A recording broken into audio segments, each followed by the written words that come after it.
Assalamualaikum warahmatullahi wabarakatuh. Sahabat keluarga Indonesia, kali ini saya mau mengajak Anda untuk throwback ke masa kecilnya. Pernahkah di antara Anda yang terkena hukuman dari orang tuanya untuk mengikat kamar mandi atau dikurung di satu ruangan gelap? Bagaimana rasanya ya? Pasti tidak nyaman ya. Saya tahu untuk hukuman itu sebenarnya supaya kita lebih disiplin lagi, supaya anak tidak mengulangi kesalahannya lagi dan jerah. Tapi kalau sebenarnya disiplin itu lebih diarahkan kepada hal positif, pasti akan lebih nyaman ya. Nah, 30 menit ke depan saya Citra Anggia akan menemani Anda untuk membahas bagaimana caranya untuk memberikan disiplin positif pada anak. Dan berikut ini ada satu tayangan yang isinya bagaimana caranya kita untuk membuat anak disiplin tanpa dampak yang negatif. Pertanyaannya, apakah anak bisa disiplin tanpa dihukum? Ini pertanyaan yang salah. Karena sesungguhnya justru anak yang mendapat hukuman tidak akan pernah bisa mencapai disiplin diri. Kenapa? Karena hukuman bukan strategi disiplin yang membantu kita mencapai tujuan. Hukuman punya dampak dalam jangka pendek ataupun jangka panjang yang justru bertentangan dengan kemandirian anak. Nggak percaya? Buktikan dengan pengalaman kita sendiri. Apakah Anda ingat pengalaman Anda dihukum saat kecil? Kebanyakan dari kita ingat hukumannya, ingat nggak enaknya rasanya, tetapi lupa bahwa ada proses belajar di dalamnya. Karena memang kita tidak belajar dari hukuman. Yang kita dapatkan adalah dampak-dampak jangka pendek yang membuat kemudian anak jadi pemberontak. Anak yang merasa bahwa ya udahlah, saya lakuin aja lagi. Toh apapun yang saya lakukan salah. Kita akan menemukan anak-anak yang dihukum dan kemudian berusaha untuk berbohong, menghindari kesalahan atau tidak mengakui apa yang dilakukannya. Bukan saya mah, bukan saya.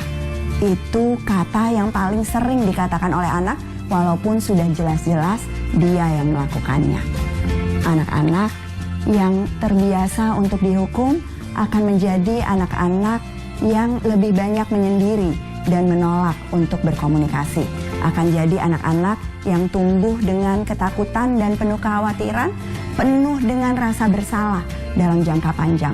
Melakukan sesuatu bukan karena ia tahu tujuannya apa, tetapi karena ingin menyenangkan hati orang-orang yang ada di sekitarnya dan takut pada hukuman yang akan diterimanya. Anak-anak yang terbiasa dihukum adalah anak-anak yang akan meneruskan lingkaran kekerasan dan hukuman, bukan hanya dengan menghukum dirinya sendiri, tetapi juga akan menghukum anak cucunya dan akan jadi lingkaran tentang pengasuhan tidak positif yang akan berdampak untuk kita semua. Jadi, jangan gunakan hukuman kalau tujuan Anda adalah anak yang mandiri.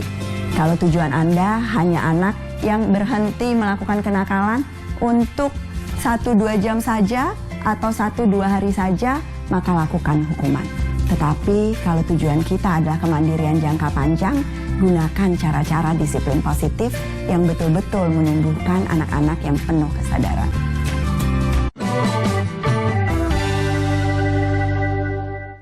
Mengancam anak punya efek negatif yang sama dengan menghukum. Saya malah cenderung berpikir ancaman jauh lebih berat dampaknya, semata-mata karena kebanyakan orang tua lebih sering mengancam daripada menghukum. Banyak dari kita yang tidak sadar bahwa komunikasi kita dengan anak selama ini adalah ancaman. Ayo, siapa yang sering seolah-olah memberikan pilihan tetapi tujuannya ancaman?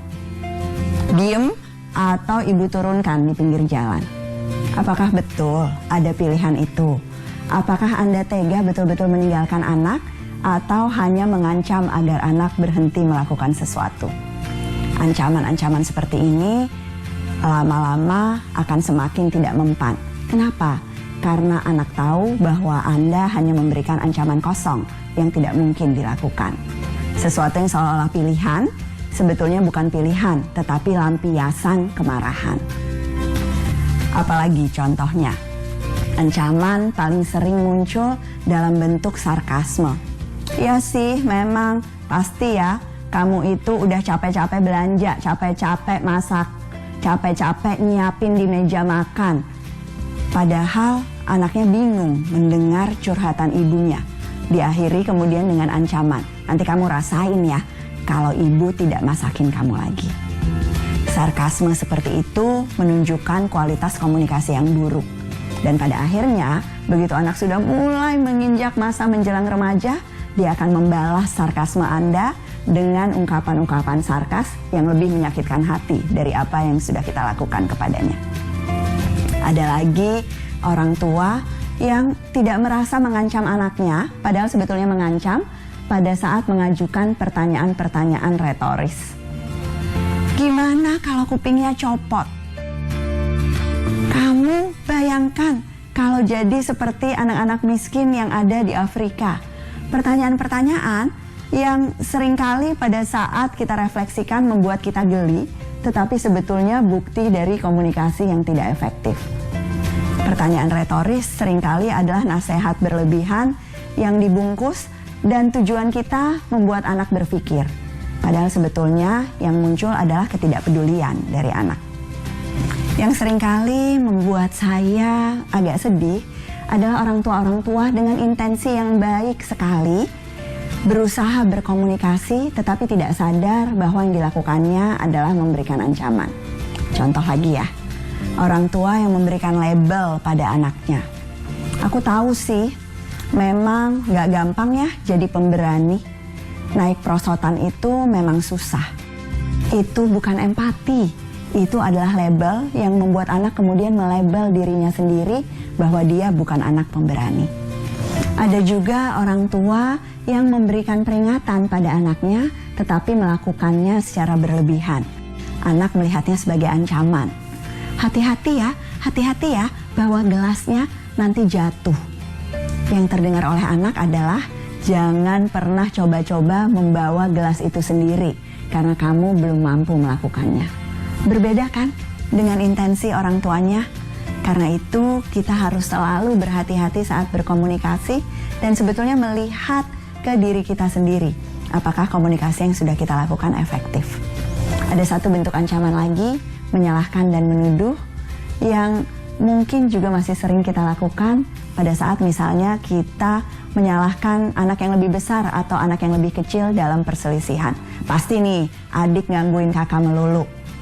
Nah, hal-hal seperti itu kalau dilakukan satu kali, pasti dampaknya pada emosi tidak terlalu berarti. Tetapi sayangnya, hal yang kita duga hanya dilakukan sesekali, kalau kita merekam diri kita sendiri, mungkin kita akan menemukan bahwa sebagian besar interaksi kita sebetulnya adalah ancaman dari orang tua pada anaknya. Kita refleksi yuk dan belajar bagaimana cara untuk berkomunikasi dengan efektif. Wow, ternyata dengan menghukum itu belum tentu bisa membuat anak jadi disiplin ya. Alih-alih bukannya disiplin, malah memberikan efek negatif ke depannya. Oh, berarti kita memang harus menerapkan disiplin yang positif. Nah, selanjutnya masih ada hal-hal yang positif yang bisa kita terapkan pada anak. Untuk itu jangan kemana-mana ya, tetap di Keluarga Indonesia.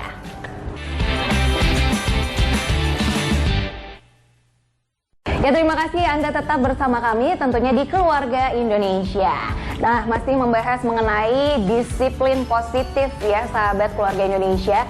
Mungkin kita itu punya pola pengasuhan yang berbeda-beda.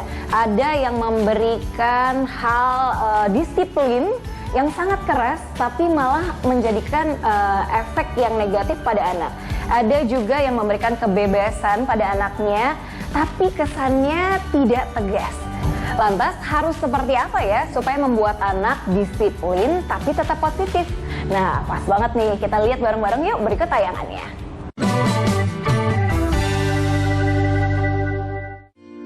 Menerapkan disiplin positif bukan soal membolehkan anak melakukan apa saja, walaupun banyak orang tua yang sering salah duga.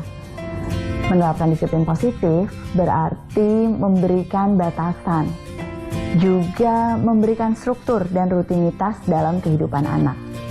Jadi bukan membebaskan anak, bukan membiarkan ia sendirian dalam berusaha mengatur jadwalnya, bukan juga membuat ia kemudian kelabakan tanpa dukungan dan bantuan dari orang tua.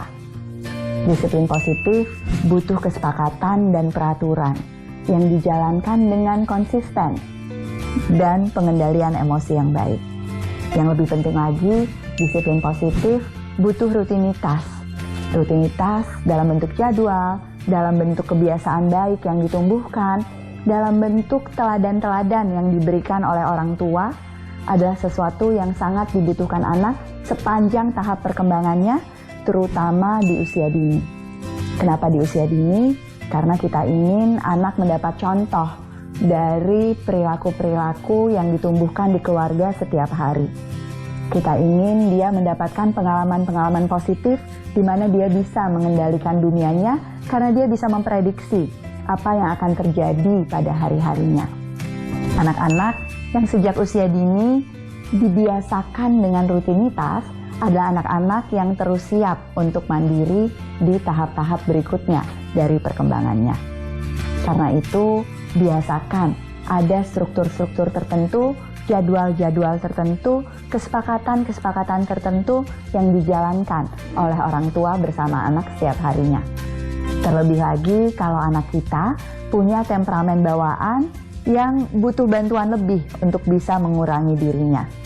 Anak-anak seringkali butuh waktu untuk bertransisi sesudah bermain menuju ke aktivitas seperti makan atau tidur di malam hari. Anak-anak butuh rutinitas untuk membiasakan ia punya waktu belajar di rumah. Anak remaja butuh jam malam yang membuat ia tahu kapan waktunya ia harus meninggalkan teman-temannya. Rutinitas bisa muncul dalam berbagai bentuk, yang pasti apapun yang dilakukan orang tua hanya akan jadi sesuatu yang insidental semata kalau tidak menjadi kebiasaan rutin yang dijalankan setiap hari. Jadi berapapun usia anak Anda, dimulai sejak dini untuk punya rutinitas keluarga.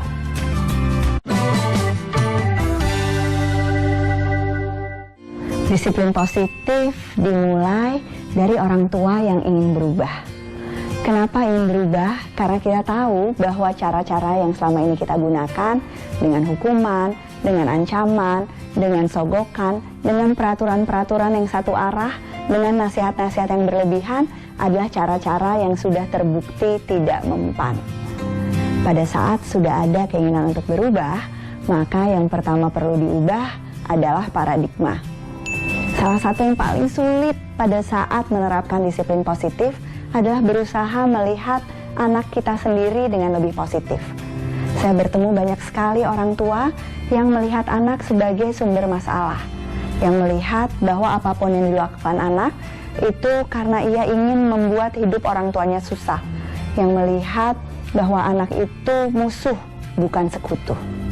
Disiplin positif hanya mungkin dimulai pada saat kita melihat bahwa semua anak mampu, tetapi tingkat kesiapannya berbeda-beda.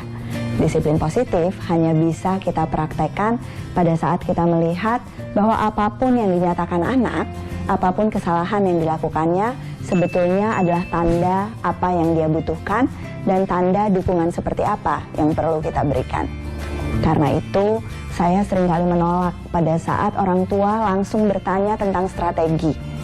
Bagaimana cara memberikan konsekuensi, bagaimana cara bernegosiasi atau berkomunikasi, itu jauh lebih mudah dipelajari daripada mengubah paradigma kita tentang hubungan anak dan orang tua. Yang membuat susah, seringkali pengalaman kita di masa lalu adalah pengalaman saat kita sebagai anak tidak diperlakukan sebagai subjek dalam proses belajarnya sendiri, dalam proses pengasuhan, tetapi dianggap sebagai makhluk kecil yang tidak tahu apa-apa. Dituntut untuk patuh karena dianggap tidak punya kesadaran atau kemampuan untuk memperbaiki diri sendiri. Jadi, sebelum bicara teknik disiplinnya, mari sama-sama refleksi tentang apakah orientasi kita pada anak sebagai orang tua, sebagai guru, sebagai orang-orang dewasa yang ada di sekitarnya adalah orientasi yang tepat, yang membantu kita berubah yang membantu kita untuk menyiapkan anak-anak untuk masa depan, bukan dengan pola pengasuhan atau pola pendidikan konvensional yang terbukti sudah tidak relevan. Kita coba ya disiplin positifnya dari mengubah paradigma kita.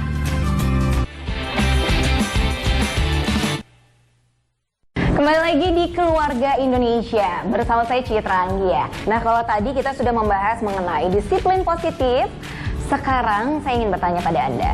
Apakah Anda pernah memberikan hadiah pada anak dengan tujuan tertentu? Itu sepertinya saya sering ya. Nah, di sini ternyata hadiah dengan tujuan tertentu itu bisa dikatakan sogokan. Wah, kalau begini saya jadi bingung bagaimana membedakan hadiah dengan sogokan. Pas sekali jawabannya, kita langsung lihat ya. Berikut tayangannya untuk Anda. Hadiah adalah tanda cinta. Sogokan adalah tanda tidak percaya dan keinginan untuk memanipulasi anak Anda. Sudah jelaskah bedanya? Kalau belum, coba diingat-ingat tujuan kita saat memberikan barang itu kepada anak. Apakah kita memberikannya dengan syarat? Kalau iya, berarti itu sogokan, bukan hadiah. Apakah kita menjanjikannya sebelum anak melakukan perilaku tertentu, atau kita memberikannya dengan spontan? Kalau pakai syarat, artinya itu sogokan. Kalau spontan, artinya hadiah. Apakah pada saat memberikan barang, itu kita berpikir tentang apa yang anak butuhkan? Kalau iya, artinya hadiah. Tetapi kalau pada saat memberikannya, yang terbayang adalah apa yang kita butuhkan dari anak kita, berarti itu alat transaksi.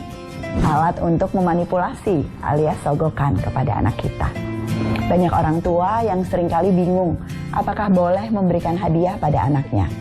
Selama dilakukan dengan syarat-syarat seperti tadi, maka hadiah adalah sesuatu yang bisa jadi kebiasaan yang berharga dan membuat hubungan dalam keluarga yang semakin erat. Tetapi hati-hati juga, tanda cinta tidak selalu harus dalam bentuk barang atau hadiah.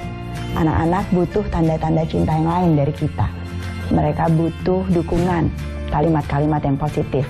Mereka butuh kehangatan dalam bentuk pelukan atau sentuhan-sentuhan fisik yang bermakna. Mereka butuh pelayanan dari orang tuanya. Mereka butuh bantuan yang dilakukan tanpa syarat. Saya akan menemani kamu walaupun kamu sedang sulit sekali jadi teman mami. Saya akan ada bersama kamu walaupun kamu sedang berusaha mengendalikan emosi. Dukungan dalam bentuk-bentuk tanpa syarat adalah hadiah yang terindah untuk anak kita. Apalagi kehadiran-kehadiran kita yang terus ditunjukkan sepanjang waktu sebagai orang tua. Jadi, hadiah itu macam-macam bentuknya, dan pastikan bahwa apa yang kita berikan, apa yang jadi tradisi dan kebiasaan dalam keluarga adalah sesuatu yang bukan jadi alat transaksi seperti sogokan. Kenapa? Karena sogokan membuat anak tidak disiplin. Sementara hadiah apabila digunakan dengan bijaksana bisa menjadi alat yang mengeratkan cinta dalam keluarga.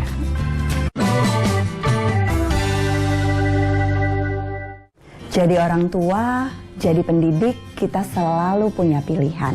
Apakah Anda ingin anak yang punya kepatuhan atau punya kesadaran? Apakah Anda ingin mengontrol anak atau memberdayakan anak?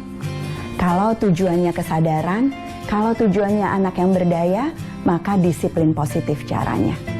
Apa yang membedakannya? Anak-anak yang ditumbuhkan dengan disiplin positif akan jadi anak-anak yang mandiri, anak-anak yang punya motivasi dari dalam dirinya, melakukan sesuatu bukan karena ada sogokan atau ada hukuman dari polisi atau siapapun yang menjaganya, tapi melakukan sesuatu karena dia tahu apa tujuannya. Anak-anak dengan disiplin positif adalah anak-anak yang ditumbuhkan dengan motivasi internal, bukan anak-anak yang dihukum atau disogok dengan motivasi eksternal. Anak-anak dengan disiplin positif adalah anak-anak yang merapikan mainan karena tahu bahwa dia harus menjaga mainannya, karena tahu kalau hilang maka dia adalah pihak yang paling dirugikan saat susah mencari pasangannya, karena tahu kamarnya jadi jauh lebih rapi dan enak untuk dijelajahi sesudah dia merapikannya. Bukan anak-anak yang merapikan mainan karena dapat janji untuk dikasih hadiah oleh orang tuanya. Bukan anak-anak yang merapikan mainan karena ingin dapat pujian dari neneknya atau orang-orang yang berkunjung ke rumahnya. Semua riset tentang psikologi, tentang pendidikan, tentang individu-individu yang sukses dalam hidupnya sudah membedakan bahwa motivasi dari dalam diri, motivasi internal adalah motivasi yang akan efektif dalam jangka panjang. Itulah yang membuat kita kemudian punya tujuan-tujuan yang besar dalam hidup ini. Dan ini bekal yang berguna bukan hanya untuk anak mandiri untuk dirinya, tetapi untuk anak yang punya profesi dan bisa berkontribusi untuk dunianya. Jadi pilihan Anda, pilih disiplin positif atau pilih untuk menggunakan teknik-teknik disiplin yang negatif yang sudah terbukti dalam puluhan tahun ini sebetulnya tidak mencapai tujuan sebagai orang tua. Ya, kalau dilihat dari masalah pola asuh, ini dari zaman dulu dengan sekarang itu sangat berbeda ya. Kalau zaman now alias zaman sekarang itu lebih diberi kebebasan namun tetap terkendali. Dan sebagai orang tua kita tidak hanya menjadi perintah atau selalu memberikan perintah, tapi juga sebagai pelaksana. Ya, semoga saja kita sebagai orang tua bisa mendampingi anak kita selalu ke hal yang positif. Akhirnya saya Citra Anggia mewakili kerabat kerja yang bertugas mengucapkan terima kasih dan mohon pamit undur diri. Wassalamualaikum warahmatullahi wabarakatuh dan sampai jumpa.